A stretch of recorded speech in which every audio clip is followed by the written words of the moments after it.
पाकिस्तान की सरकार ने 3 दिन के लिए यानी 31 अगस्त तक 3 इंटरनेशनल रूट भारत के लिए बंद कर दिए हैं। एयर स्पेस अपना ब्लॉक कर दिया है।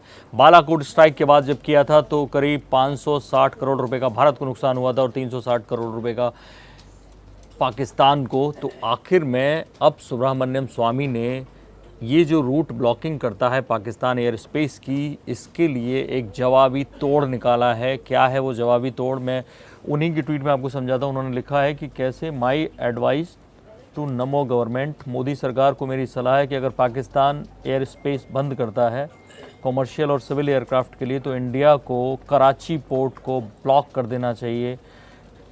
India should close Karachi port by blocking ships going through Arabian sea. जो उन्होंने कहा है कि अरेबियन सी से जो भी शिप्स जाते हैं पाकिस्तान के, वो बंद कर देना चाहिए। तो हम आपको अब दिखाएंगे कि फ़र्क क्या पड़ने वाला है इससे। पहले ये मैप में आप समझिए, पाकिस्तान के पास दरअसल तीन पोर्ट हैं। ये सारे जो पोर्ट दिख रहे हैं तीनों, 1 2 3, ये तीनों पाकिस्तान के हैं। यहाँ लाइन से इंडिया के पोर्ट्स हैं। तो अगर आप देखेंगे गौर से कि पाकिस्तान में केवल इतना जो स्पेस है ये नेवल के लिए है, बाकी वो सब तरफ से लैंड लॉक्ड है।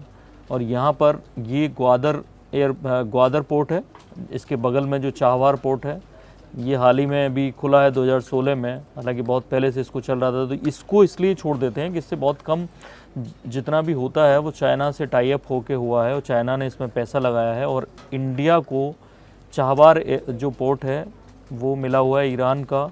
यहीं बलूचिस्तान एरिया है जहाँ पर कुलभूषण जाधव को गिरफ्तार किया गया था। तो यहाँ से बहुत ज़्यादा उसका होता नहीं है, करीब 5% के आसपास जो भी बिजनेस होता है।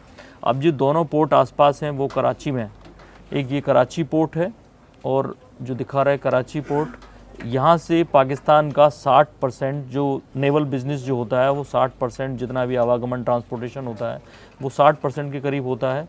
दूसरा जो इसके बगल में है, अगर इसको और क्लोज जाते हैं हम तो ये थोड़ा सा अंदर जाकर ये है बिन कासिम पोर्ट।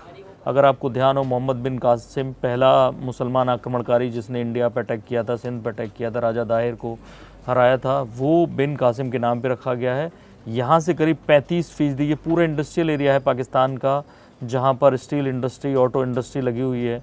और ये बिन कासिम पोर्ट 35% वो संभालता है। अगर आप थोड़ा ध्यान से आसपास का जो एरिया देखेंगे तो वो मैं आपको एरिया दिखाने जा रहा हूँ कि कैसे पाकिस्तान का अरेबियन सी जो हम बता रहे हैं, जो सुब्रमण्यम स्वामी ने लिखा है, अगर पाकिस्तान के पास मान लो ये अरेबियन सी है जो इंडिया से लगा हुआ सारा, यहाँ बॉम्बे, गुजरात, महाराष्ट्र जहाँ भी पूरा आता है, तो ऐसे में बाकी पाकिस्तान के पास क्या रास्ते बचते हैं। एक ये बस्ती है गल्फ़ ऑफ ओमान, ओमान की खाड़ी, यहाँ से Kuwait, Bahrain, Qatar, United Arab अमीरात, दुबई, ये सब हो जाते हैं। और यहाँ ईरान से उसके अच्छे रिश्ते नहीं हैं।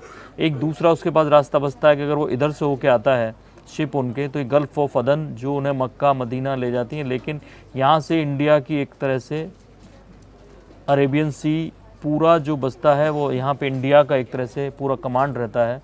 अरेबियन सी पूरा जो आप देख रहे हैं वेस्टर्न जो इंडिया की सीमा है वो पूरा इधर से जाता है। तो ज़्यादातर जो पाकिस्तान का काम रहता है, यहाँ तक अगर देखा जाए तो कराची से मक्का मदीना भी जाना होगा तो कहीं ना कहीं इंडिया की नज़र रहेगी। इंडिया की हालांकि कुछ नॉटिकल मील तक, करीब 200 नॉटिकल मील तक देशों की सीमा रहती है, लेकिन वो ख़तरे में रहेंगे। पाकिस्तान को मक्का मदीना जाना होगा तो उनके लिए प्रॉब्लम होगी। इधर चाइना आना होगा तो यहाँ पूरा श्रीलंका घूम के इधर यहाँ से चाहे वो जापान जाएँ, थाईलैंड जाएँ, वियतनाम, कहीं भी जहाँ उन्हें जाना होगा, हांगकॉन्ग, कहीं भी उन्हें यहाँ से जाना होगा। तो एक तरह से आप देखेंगे कि पाकिस्तान के पास अगर इंडिया यहाँ ब्लॉकेज करता है अरेबियन सी में, तो पाकिस्तान के पास ये 2 गली रहेंगी बस, बाकी सारा लैंड लॉक्ड है। केवल ये ओमान की खाड़ी और दूसरी रहेगी गल्फ़ ऑफ अदन, ये दोनों अदन की खाड़ी इसके अलावा बचता है। तो मैं आपको बता दूं कि एक ऑपरेशन ट्राइडेंट हुआ था, एक बार इंडिया ने ये ब्लॉकेज किया था, ऑपरेशन ट्राइडेंट हुआ था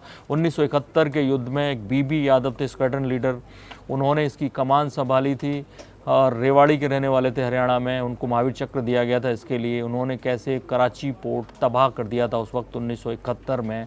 ढेर सारे जो शिप्स थे और जो वहाँ फ्यूल टैंकर्स थे वो सब खत्म कर दिए थे। अगर जिस तरह से आज इंडिया एयर स्पेस के चलते घूम के उसे जाना पड़ रहा है, 2 या 3 घंटे एक्स्ट्रा लग रहे हैं, प्लस रुकने के अगर फ्यूल भरवाता है उसके लग रहे हैं, सेम मुश्किल पाकिस्तान के लिए पैदा कर सकता है भारत अगर सुब्रमण्यम स्वामी की ये बात मोदी सरकार मान लेती है तो देखते हैं आगे इस दिशा में क्या होता है, सरकार क्या कदम उठाती है, सलाह स्वामी की मानती है कि नहीं, इस पर हम नज़र बनाए हुए हैं। अपडेट आपको करते रहेंगे, देखते रहिए इंडिया न्यूज़। सब्सक्राइब करें इन खबर। थैंक यू, नमस्कार। इन खबर चैनल को सब्सक्राइब करें और बेल आइकन दबाना ना भूलें।